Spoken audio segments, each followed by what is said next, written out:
I think it started with books. I really loved books as a kid. I would write in books and I would read books, and I would spend a lot of time in libraries.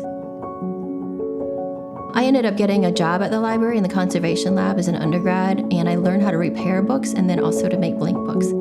I guess after a while I was just tired of having books with no content, and I decided to revisit some printmaking to put content in those books. I did a little bit of printmaking in high school, so that's basically what I revisited, was just those basics like block printing and screen printing. And then I just taught myself a little bit more and moved on from there.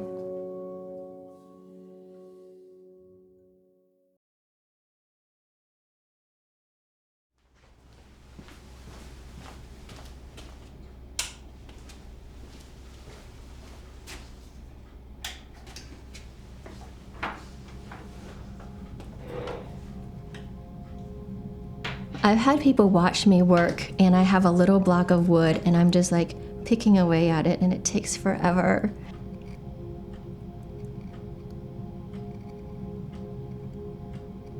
And it is such a slow process.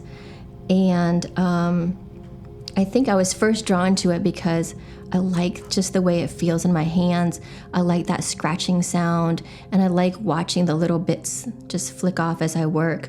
But I've also noticed that the time that I spend working slowly like that has become sort of like a meditative practice.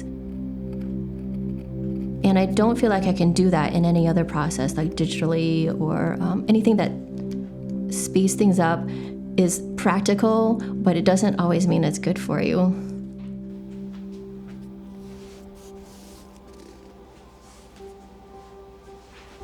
So this is one of my sketchbooks that I've made. I like making sketchbooks from like old book covers like this. I think they're really interesting. And I take the text block out and I just add my own pages inside. And I just love the way it sits on the shelf. It looks like just a book that blends in on the bookshelf. And I really like this one. It's called Animals, Plants, and Machines. So it really fits in with a lot of my work. So I thought this is perfect for making it a sketchbook. I like to just jot down everything that I think of, the ideas as they come to me, because I don't know when I might return to them, and sometimes it'll take a while. And so there's an image in here that I found about, I think I jotted this down about 8 years ago, as an idea that I had that I just recently decided to revisit again. And it's a print of wolves with some knitting. So I've sketched it out, and I'm probably going to start working on this block in the next couple of months.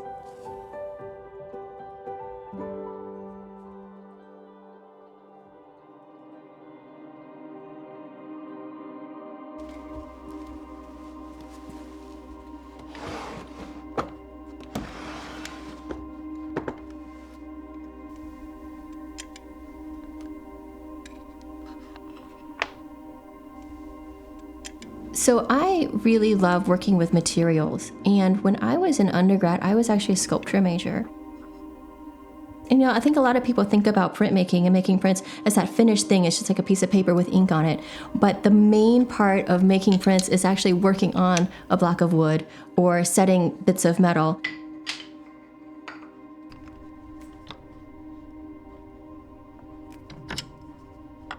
It's like bringing together printmaking and sculpture in a way that really gets me really excited. Like I feel like this is where a lot of different kinds of aspects that I love come together into one place.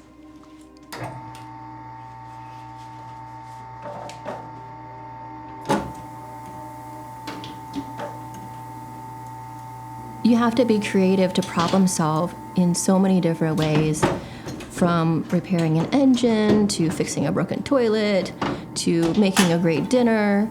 And so I usually think of creativity as something that flows through our lives all the time, whether you're making something artistic or not.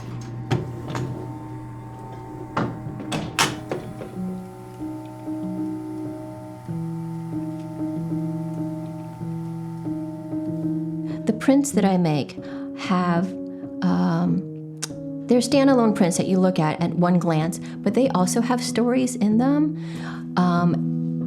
And the look that I always went for, the aesthetic that I wanted to achieve in those prints, went back to my memory of children's book illustrations.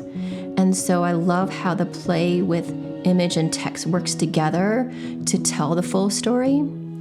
And so the book, the artist books and the crankies that I make now is just an extension of that. I've basically taken this one singular print and I've stretched it out into a long landscape.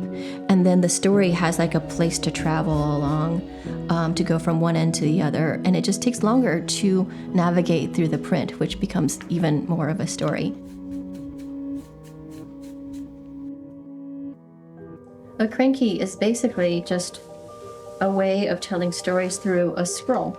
But instead of having to scroll through a long sheet of paper like that, it's made into this really handy little device where we have these handles at the top and there's a window and you can scroll through the story. And what I love about this is it feels kind of like going on a journey. So you're going from one end to the other, and when somebody else picks up my cranky and looks at it on their own, it's at their own pace, and they stop and take a look, but it feels like to me that they're going on a journey with me.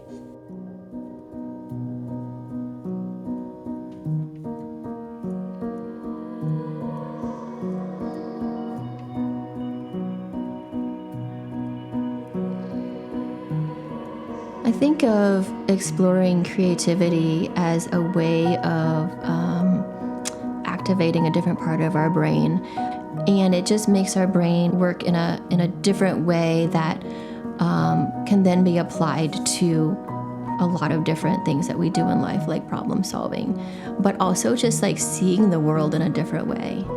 So if somebody says that they're not creative, or they're not artistic, I would encourage them to try something that they've never done before, because you don't know how that's going to open up like new doors and help you see the world in a different way.